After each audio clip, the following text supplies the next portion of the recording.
Good morning guys, so ngayon panibagong araw at video na naman tayo. Ngayon bibiyahe tayo ng Grab. So ito yung magiging biyahe natin ngayon kasi wala tayo munang biyaheng Bicol. So kaya ayan, nagpakarawas muna tayo para malinis yung ating yan para mamaya fresh na fresh siya bago ibiyahe. Malapit na matapos yung ating pagbiyahe, pagkarawas. Bali maya maya lang maliligo na tayo para makabiyahe na. Tapos na yung ating sasakyan. Maliligo na tayo. At kasama natin yung pinakamalupit na nagkarawas. So, siguro boss, oh. Ayan, thank you po. Para sa kanya. Tara na mag-travel guys, saan mo man gusto. Jo Marian TV. So yun guys, pasayro kaagad tayo. At ito, biyahe na tayo kaagad kasi natapos tayong maligo. Bali, ilan lang taon tayo dito. Nagaling siya dito sa Valenzuela. Going siya ng Dagupan, Tondo. Yan, papunta na tayo sa kanya. Ito ngayon ang magiging biyahe natin dahil wala muna tayong biyaheng Bicol. Kung ito, ayan, gagalugarin natin ang buong Maynila para makahanap ng mga pasahero. Ayan, so malapit tayo sa ating rider. Bali, isang minuto na lang nandun tayo sa kanya. Mahirapan lang tayong bumili dito kasi langanin yung pwesto ni madam. Pero kaya. Ayan. Daanin na lang natin sa pagka-veterans move.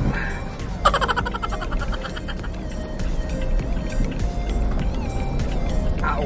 Lapit ka na dito ma'am. Ayan, siya na lang lalapit sa atin kasi medyo malayo. Ayan na.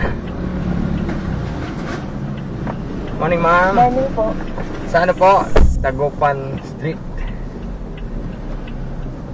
Okay. So kumababa lang guys ang ating sakay dito sa Dagupan Street, Tondo. Ang bira dito ngayon sa Divisoria. Ayan, papakita ko sa inyo yung ating location kung talaga nasaan tayo ngayon. Yung Divisoria. Pang bihira. Napasok natin ngayon to, pero kung maya maya medyo di tayo mag-atin dito malayo-layo. Hindi man malayo, kaya lang matindi traffic dito dahil December na. Salamat Kiyorme at nawala yung mga vendor dito. At may next passenger na pala tayo. Dito siya magagaling sa Delpan Street going to UN. Kaya yan, makakapuslit na tayo dito sa area na to. Malapit na naman tayo sa ating next passenger. So yung ating second passenger for today, kaya lang nasa na kaya siya. Antayan-tayo muna natin, baka nandito lang sa mga gilid-gilid kasi dito nakapin yung ano niya. So kaya dito tayo. Yung mahirap sa amin sa estado ng mga Grab driver tulad niyan, pag nag-book yung pasahero hindi pa ready, ikaw ang mag-aantay. Buti na lang dito sa area na to may slot na pwedeng magantay. So hindi natin alam pag madaan tayo dito ng manghuli, baka mahuli tayo kasi ang lumalabas ito illegal parking tayo. Sana bago mag-book yung mga rider talagang ready na rin sila, hindi yung nag-aayos pa lang nag-book na. So ganun talaga, wala tayong magagawa kasama sa part ng hanap buhay natin yan. Kaya si madam dumating din sa wakas. Yun.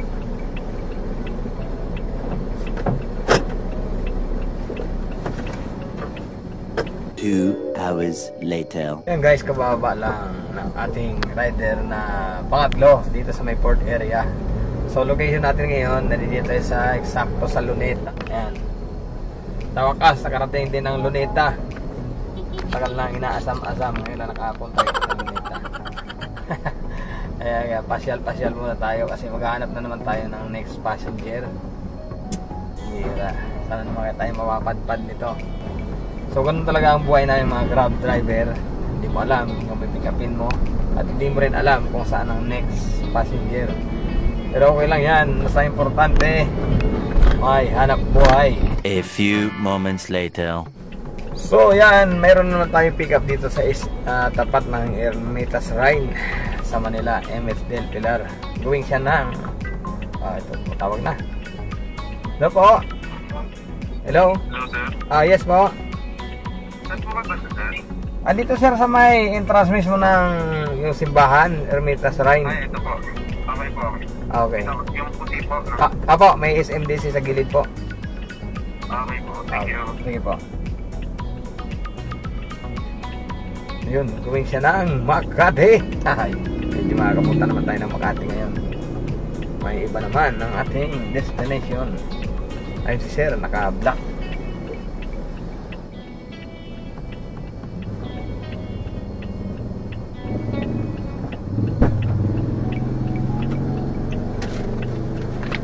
Morning po. Morning sir, sa ano po? Chino Roses. Makati. Ayun, kababa lang sa kain natin dito sa Chino Roses, Makati. Wakas napat pa din tayo dito. So maghanap na naman tayo at maghanap tayo ng rider dito. O kaya kung kumain muna o paano ba? Time check natin is 10:10. Pamira, 11 na pala, 10:11. Kakain na muna tayo para maya tuloy-tuloy na. Yan, hanap muna tayo ng kainan. Off muna natin tong ating apps. So yan, katapos natin kumain dito sa Yakal Street, Makati. Yung location natin ngayon. So tayo kumain. Kuya. Ayun, nasa dulo. Hindi makuhanan kasi marami nakaparada sa sasakyan. Kaya pahinga muna tayo kaunti. Maya bibiyahin na naman. Ayan. Ating location. Ito yung maraming Chinese na dumadaan. Pero ngayon wala kasi hindi yata nila break time. Much later. Yun, drop lang natin dito sa Pasong Tamo Extension. At mayroon naman tayong pick up dito sa SM City, Makati. So yan, papunta tayo doon.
Ayun, madam. So, saan kayo ma'am? San Lorenzo Place? Opo.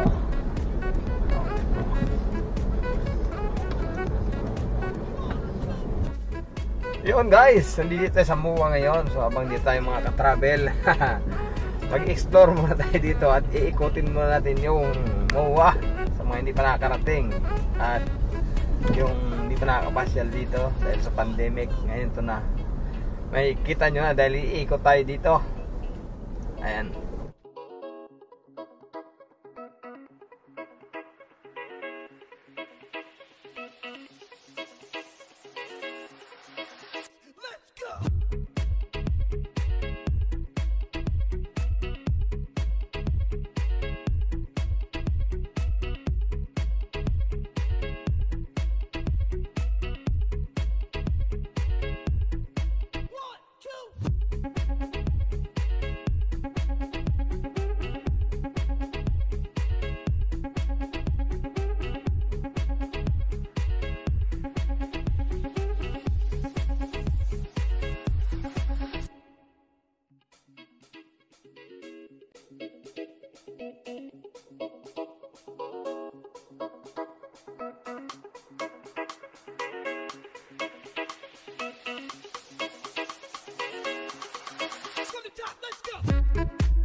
So yan, may na-receive na naman tayong booking dito sa Mall of Asia. Papunta siya ng Mandaluyong. Siguro ito na yung last passenger na pakikita ko sa inyo ngayon, yung open na natin ang video kasi mamaya madilim na. Pangit na yung ating magiging video pag madilim na. Kaya ito, proceeding na tayo sa kanya para pick upin. Malapit-lapit na tayo doon sa location niya. Susuong tayo sa matinding traffic ngayon from dito sa MOA going to Reliance Mandaluyong. Yan, yung mga guard talagang nikitan na nila yung mga taxi. Hindi na sila nakakadiretso dito. Yung doon na lang sila. Kailangan kakanan sila doon. Yun, si madam. Lalaki na to, Camille. Yun, yan na. Pagkain ko sa ano po, Abida Reliance. Apo. Okay po.